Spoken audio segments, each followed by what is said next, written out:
Hi, this is Dallas Froome with Module 17, Project 6, Data Protocol.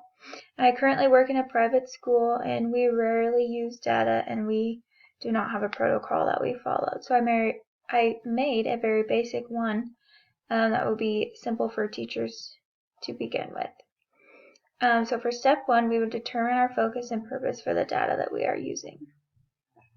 Then we would set goals, what we want to get out of the data. We would ask ourselves, what do we know and what do we want to learn? So what things do we need to gain from this data? Step 2, we would begin analyzing the information in the data and disaggregating and organizing it according to our goals. So if we are trying to see how many students on IEPs are performing at average level, we would disaggregate according to IEPs. And that's just one example. This can be used for many different goals. Then we would identify patterns and connections and answer the question from step 1, what did we learn? And then we ask ourselves, is there more to learn? And we can keep analyzing the data if so. And then moving to step 3, we would discuss our findings with grade level teams and then the school as a whole. And then discuss implications, what we discovered, and next steps towards improvement. So there needs to be an improvement action plan set in place when analyzing the data. This is something that my school currently lacks. We usually just talk about the data and then we push it aside. So we need to think, what are we missing? What do we need to change?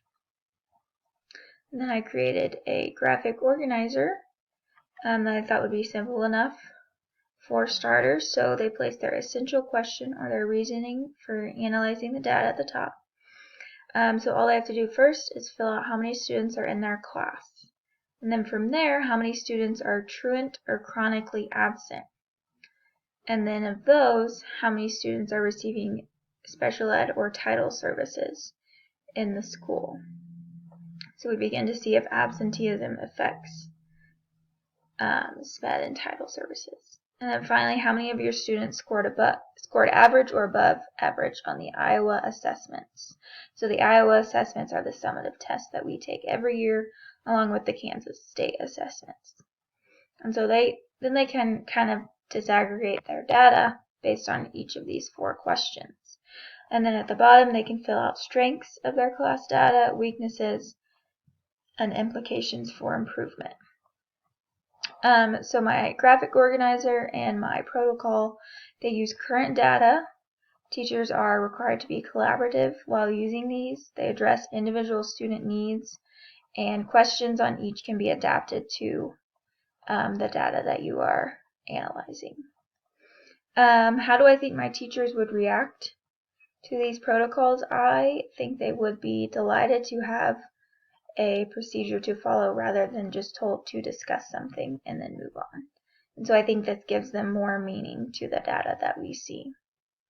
And so how and when to use it? Well, to use it after certain assessments and then whenever teachers or administrators feel needed during meetings, or it can be sent out in emails.